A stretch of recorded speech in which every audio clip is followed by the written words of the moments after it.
चित्रकूट ग्राम में अब मां लक्ष्मी की उपस्थिति ने लोगों के भीतर श्रद्धा का संचार कर दिया था। उदय की साधना और अंगद का चमत्कारी अनुभव गांव वालों के हृदय में एक अनकही आस्था की लहर बनकर फैल चुका था। मंदिर में अब प्रतिदिन दिए जलने लगे थे। लोग वहां सिर झुकाने आने लगे थे। लेकिन मां लक्ष्मी के पहले रहस्य के खुलने के बाद एक और अद्भुत घटना का बीज बोया जा चुका था। एक स्वप्न, एक संकेत, एक अनकही सीढ़ी, जिसकी पहली झलक उदय को एक दिव्य स्वप्न में मिली थी। उस रात जब मंदिर की आरती पूर्ण हो चुकी थी और सभी गांव वाले अपने घरों में लौट चुके थे, तब उदय धूनी रमाए ध्यान में लीन थे। अग्नि की लौ हिल रही थी और रात्रि की शांति गहराती जा रही थी। तभी उनकी चेतना में एक तेज प्रकाश फूटा।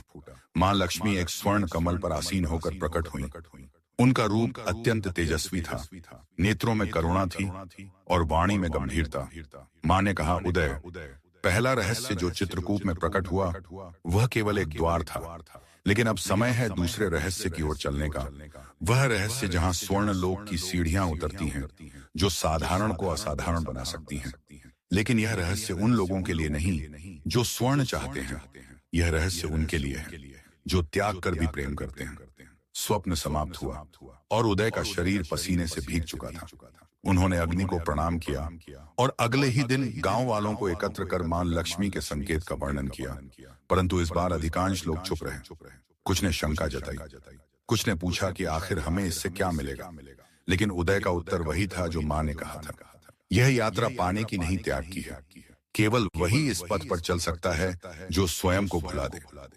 उदय अकेले ही उस यात्रा पर निकल पड़े, लेकिन उनके पीछे वैदेही और छोटा अंगद भी चुपचाप चल पड़े। वे तीनों जंगल के उस पार की ओर बढ़ने लगे जहां पहले कोई गया नहीं था। पेड़ इतने घने थे कि सूरज की किरणें भी जमीन तक नहीं पहुंचती थीं। पत्तों की सरसराहट में कोई अदृश्य शक्ति छुपी थी। कई घंटों की यात्रा के बाद वे एक वीरान गुफा के सामने पहुंचे। उस गुफा का द्वार साधारण नहीं था। शिलाओं पर स्वर्ण रंग की हल्की चमक उभर रही थी, जैसे वहां कुछ प्राचीन मंत्र खुदे हों। अंगद ने जैसे ही उस द्वार को छुआ, शिलाएं पीछे खिसक गईं और एक लंबी अंधेरी सुरंग प्रकट हो गई। उदय ने दीपक जलाया और आगे बढ़े। गुफा के भीतर एक अजीब सी खामोशी थी, जैसे वहां कोई प्रतीक्षा कर रहा हो। आगे जाकर सुरंग 3 मार्गों में बांटती थी। एक मार्ग से ठंडी हवा आ रही थी, दूसरे से गर्म और तीसरे से धूप की गंध। उदय ने ध्यान किया और मां लक्ष्मी का स्मरण करते हुए तीसरे मार्ग को चुना। आगे बढ़ते ही एक विशाल कक्ष सामने आया। उस कक्ष की दीवारों पर स्वर्ण रेखाओं से एक सीढ़ी चित्रित थी जो आकाश की ओर जा रही थी, और उसके नीचे लिखा था, केवल वही देख सकता है जो अपने भीतर का स्वर्ण पहचान चुका हो। उदय ने आंखें मूंद ली और अपने अंतर्मन में प्रवेश किया। मां लक्ष्मी का स्मरण करते हुए उन्होंने अपने जीवन के हर त्याग को याद किया, अपने हर कष्ट को, हर आंसू को। और फिर जब उन्होंने आंखें खोली तो चित्रित सीढ़ी वास्तविक बन चुकी थी। वह वास्तव में स्वर्ण से बनी थी, लेकिन वह किसी भौतिक सोने की सी नहीं थी। उसकी चमक आत्मा को छूने वाली थी। उदय ने वैदेही और अंगद को पीछे छोड़ते हुए कहा, यह सीढ़ी केवल साधक के लिए है। मैं जाऊंगा, लेकिन यदि कुछ गलत हो तो मुझे स्मरण करते रहना। उन्होंने पहला पांव सीढ़ी पर रखा और अचानक पूरी गुफा में स्वर गूंजने लगा।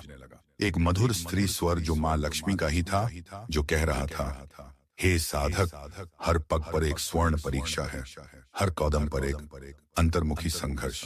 क्या तू तैयार है? उदय का मन विचलित हुआ, लेकिन वह रुके नहीं। सीढ़ियां अब उन्हें एक अलग लोक की ओर ले जा रही थी। एक ऐसा स्थान जहां समय का अस्तित्व नहीं था।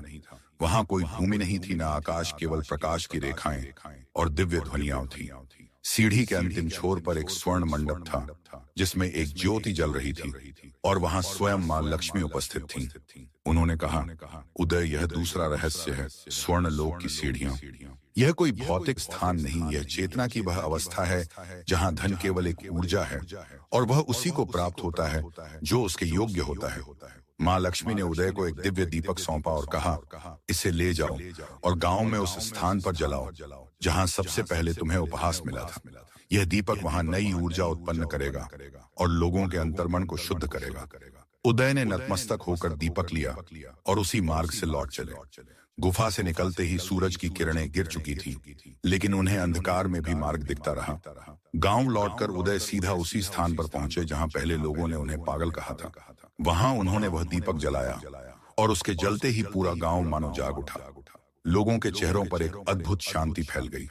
वैदेही की आंखों से आंसू बह निकले और अंगद दूर से दीपक को देखकर मुस्कुरा रहा था।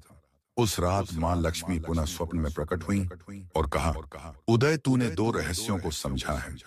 अब समय है अंतिम रहस्य का, अंतिम परीक्षण का, जो तेरे त्याग को पूर्णता देगा। तीसरा रहस्य एक शापित खजाने से जुड़ा है, जो अब भी किसी के आचरण की परीक्षा ले रहा है। तैयार रहे। इस बार केवल श्रद्धा पर्याप्त नहीं होगी, इस बार बलिदान देना होगा। कहानी का अगला भाग तीसरे और अंतिम रहस्य को प्रकट करेगा, जहां केवल एक हृदय जिसकी धड़कन में लक्ष्मी का नाम बस चुका हो, वही उस रहस्य को पार कर सकेगा।